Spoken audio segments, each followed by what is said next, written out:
Bienvenue sur le rocher. Tomber amoureux, c'est magnifique. C'est une émotion forte, un désir légitime, une bénédiction quand elle est bien placée. Mais il y a un danger réel, celui de confondre amour humain et volonté divine. Beaucoup de chrétiens commencent une relation avec enthousiasme, mais terminent avec le cœur vidé, l'esprit confus et la foi affaiblie. Pourquoi ? Parce qu'ils n'ont pas protégé leur dimension spirituelle. Alors aujourd'hui, parlons vrai.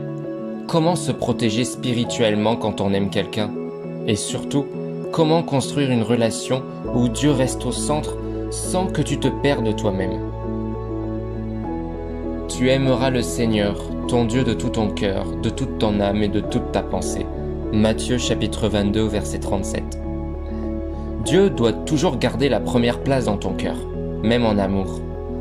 Quand ton partenaire devient ta priorité absolue, ton obsession, il devient une idole émotionnelle, même sans que tu t'en rendes compte. Beaucoup tombent amoureux d'une personne et se déconnectent progressivement de leur intimité avec Dieu. Si tu pries moins, lis la parole moins, ou sens ton cœur plus éloigné de Dieu depuis que tu es avec cette personne, fais gaffe, parce que ça peut être un signal d'alerte.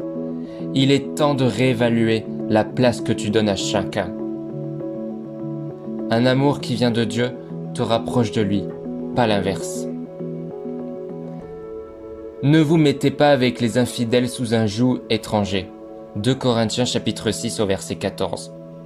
Ce verset ne parle pas uniquement d'être chrétien ou pas chrétien, mais d'être aligné spirituellement dans la même direction. Aimer quelqu'un ne suffit pas. Pose-toi des vraies questions. Est-ce qu'on cherche Dieu ensemble ? Est-ce qu'on prie sincèrement à Dieu, pas juste pour cocher une case ?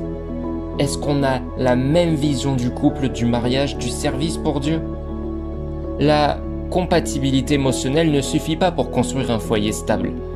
Il faut une unité d'esprit, de foi et d'appel. Sinon, tu risques d'être tiraillé entre ce que Dieu te demande et ce que l'autre désire. Quand on parle de pureté, on pense souvent à la sexualité, mais il y a aussi la pureté émotionnelle et spirituelle. Donner trop vite ton cœur, tes secrets, tes rêves profonds, peut t'exposer à des blessures. Comme le dit Proverbe chapitre 4 verset 23, « Garde ton cœur plus que toute autre chose ».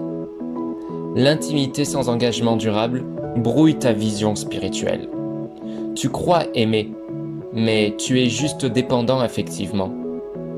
Protéger ta spiritualité, c'est mettre des limites claires, ne pas jouer avec le feu émotionnel et prendre le temps de connaître l'autre sans te livrer entièrement trop vite. Ton âme est précieuse. Ce n'est pas une porte que l'on ouvre à n'importe qui. Tu peux prier tous les jours ensemble, et pourtant désobéir à Dieu chaque jour en secret. Prier à deux est beau, mais ce n'est pas un camouflage spirituel. Si vous m'aimez, gardez mes commandements. Jean chapitre 14 au verset 15. Avant de construire une vie à deux, chacun doit être enraciné individuellement en Christ. Est-ce que tu pries seul ? Est-ce que tu cherches Dieu sans l'autre ? La meilleure protection spirituelle d'un couple, c'est deux cœurs pleinement soumis à Dieu, même en dehors des moments à deux. Pas besoin d'une relation parfaite, instagrammable, mais d'une relation authentique où chacun est vrai devant Dieu. Une relation selon Dieu n'est pas toujours facile, mais elle est sincère, profonde, enracinée dans la vérité. Elle te pousse à grandir, pas à te cacher. Elle t'élève spirituellement, pas à te compromettre.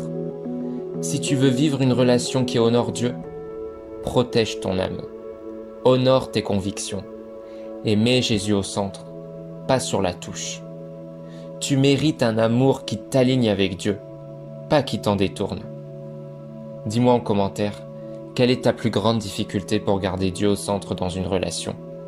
Si ce message t'a parlé, like, partage-le et abonne-toi pour recevoir d'autres paroles qui fortifient ta foi et ton cœur.